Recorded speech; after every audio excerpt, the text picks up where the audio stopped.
things you can use to make your league more entertaining, get people to be more active. But really what it is just an inefficient setup for the league to begin with. Shane, I'm going to ask you a question because some people say, I really want to make this change in my league, add a starter, this and that.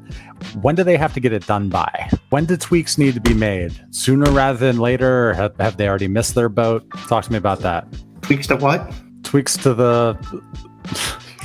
So I get a bunch of questions. We get a bunch of questions. You guys talk about them in roster reviews a lot. Adding a starter, switching it from half PPR to PPR, turning it into a super flex. To make changes like that, obviously you want to do it before the season starts, but when does it have to get done? What is the easiest way to do it? When should you just blow it up and start a new league? A lot of things were probably exposed over these rookie drafts, like people who have QB limits in their leagues. QB limits are stupid. Any league that has limits at any position. I think it's more important that once you flip the league of when you start preparing your team for it. Screw the rest of the league. I guess 2 years. 2 years is enough time. 2 rookie classes. When should you blow it up? If you're contracting, if you're going smaller, so you're going from a 14 to a 12 team, blow it up. Just start over. Contracting, gotcha. Contracting, there you go. Most leagues, honestly, you should start over if you're going from a single QB to a super flex.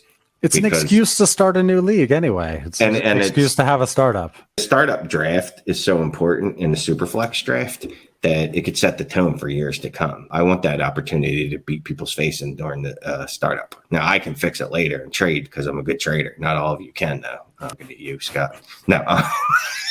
But what I was going to say is, we talk about this on the reviews. So people will be like, oh, I'm going to a tight end premium in 2 years. I'm like, all right, buy them now. We're going into Superflex in 3 years. All right, buy them now because no one else is going to. It's that asymmetric warfare. It's going shopping when other people aren't shopping because everyone's going to be in a rush. Just like in August, everyone's going to be in a rush to add running backs to their roster going, oh, shit, it'd look good on my roster? Derrick Henry. And I'm like, we should have bought him 8 months ago. Like, what are you doing now? It's August. Everybody's out there trying to buy the same 4 old running backs. Like, I'm going to do that today. In May, after the rookie drafts, after the rookie fever stops. By the way, if you're enjoying this content, if you wouldn't mind, look down, hit that little thumbs up, give us a like. Easiest way to help out this channel. We've been talking about this little dead period that we're about to be in. It's not going to be dead on Dynasty Trades in 5. So hit that subscribe. Consider joining our community here. Scott, you always said one of your biggest pet peeves was when the league has, really super shallow starting rosters, but then a million bench spots. That's a pet peeve of yours. I guess, how can people address like bench spots and taxis and extra IRs and all right now? Because again, these rookie drafts kind of expose some, frustrations with league settings. So talk to me about how to clean up the number of bench spots, for example. Yeah, it's a common issue. I've said it before on the show. I like to have around like 40% of starter to total player ratio. So if you start 12, 30-man rosters, if you start 11, 28-man rosters, if you start 10, 26, 27, you can get up to probably 30. So anywhere between maybe like 33 to 40%. Anything below that, you're just going to notice an inefficient market where everyone values the really high-end players. Nobody values later picks. Nobody values half of the bench spots. So what are their purpose? Most people are probably just like, I have to pick up somebody. And that's where you start rostering a ton of roster cloggers, a ton of just wasted spots that they have no value. They have no purpose. Holding that wide receiver 13 as the 36th player on your bench in a start 10 makes no sense. And you could say that's an inefficient use of a roster spot, but really what it is just an inefficient setup for the league to begin with. It's not enough starters or too many bench spots. And sometimes you see it the other way. You see us start 12 with 25-man rosters. To me, it's not as bad. I'd rather have that than I'd start 9 with 35-man rosters, but still, it's probably too shallow relative to the number of starters. So there's a nice ratio. First of all, we would probably rather add starters first before we start decreasing bench spots or decreasing taxi squads. But hey, if your league just refuses to go more than 10 starters for some reason, add something in to make it more challenging at the back half of your roster. Shane's talked about this, and I don't necessarily always agree, but in this case, I do. If you're talking about 25-man rosters or less, why do you have a 4th round of the draft? Yep. Why do you even have a third round of the draft? Honestly, if you hadn't more than 2 rounds, you probably have a market where a lot of people value the seconds. They value those back half of the second rounders because guess what? Those are the last relevant ones. Well, it's not even that. It's the only shot you have to pick a player before they go to waivers. And now you have to fight with your fab dollars on what you want to spend them for. And a lot of people kind of get uncomfortable with, well, how much fab do I spend right out of the rookie draft? And sometimes it depends on, like, our Trades in 5 listener leagues. The benches are massive. They're 14 teams and 16 teams. You're probably okay if you only spend $3 or $4 on a player that a rookie, the rookies that were left over and not drafted. But I'm in some other leagues where it's like, yeah, it's 28-man rosters and it was 3-round rookie drafts. There's probably a player in there worth spending 20% on. Well, there is. But unfortunately, everyone thinks they're somewhere. Like everyone does. Like as soon as the first waivers run and you're like, why are there 40 players picked up?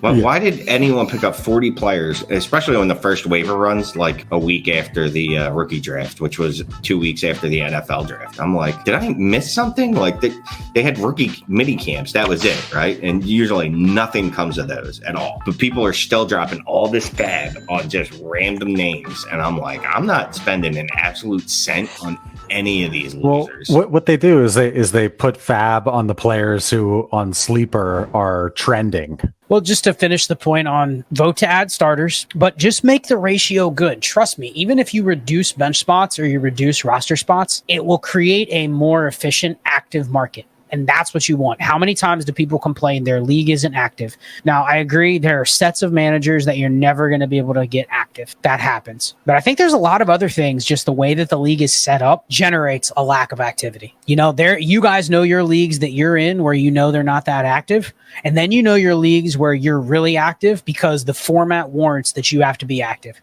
Because there's 3 or 4 things going on constantly. You need to value fab. You need to value all the draft picks. Maybe it's a Devy league. You need to know when those picks come up. Like there's multiple things you have to always be paying attention to. So generally that league's going to be more active. If it's not, there's a reason that leagues go inactive. And it's not necessarily because the managers don't want to be active. It's just because, well, what else am I supposed to be doing? Yeah, sure, I can go try to make a trade, but there's no edge. There's no strategy. It's just, cool, we all have our teams now. Let's wait till opening day and then we set our lineups. And then when the season's over, we'll wait till rookie drafts. Then we'll get things fired back up. Like add something in there to make it interesting. Listen, I used to be a fan of waivers running constantly throughout the year. We have a lot of leagues that do that. That's fine. But I kind of like some of the leagues where there is no waivers. And then it's only a 3-round rookie draft. From the end of the season till the rookie draft, there's no waivers. Guess what? There's always a little bit of extra value in those picks because those players are in the rookie draft. So it's just always little nuances like that you can generate activity, and it's a simple rule change.